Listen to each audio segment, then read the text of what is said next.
Àkọọ́lẹ̀ yìí ó jẹ́ àwọn nǹkan tí ẹ̀yà Yorùbá tó kọ́kọ́ bẹ̀rẹ̀ nílẹ̀ Nàìjíríà. Ẹ̀yà káàárọ̀ oòjíire wọ́n ní yunifásítì àkọ́kọ́, iléèwé gíga àkọ́kọ́, University College Ìbàdàn wọ́n dá a lẹ̀ lọ́dún 1949. Wọ́n ní ẹni tó kọ́kọ́ lo mọ́tò káà Sir Herbert Macaulay ní ọmọ Èkó ni.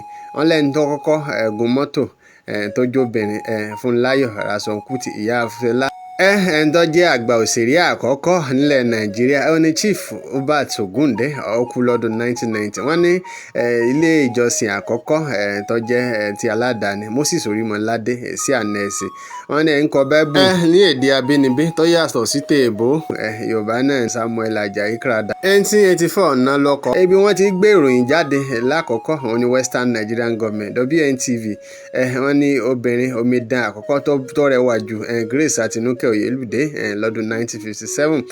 Wọ́n ní ẹni tó kọ́kọ́ fi ẹ̀kọ́ ọ̀fẹ́ lẹ̀ fún àwọn èèyàn rẹ̀ òní Chief Ọbáfẹ́mi Awólọ́wọ̀ 1955. Nobel laureate àkọ́kọ́ tó gba ìmọ̀ tó lágbá nídìí ìwé kíkọ ní ilẹ̀ adúláwọ̀ Wọlé Ṣóyínká ni.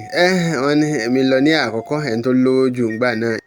Candido Darosa abẹ́rẹ́ ọdún 1959 ló náà kú. Wọ́n ní olówó bíi Darosa. Wọ́n ní ẹni tó kọ́ gba Grammy nílẹ̀ Nàìjíríà Sàdí Adú ọmọ Èkìtì.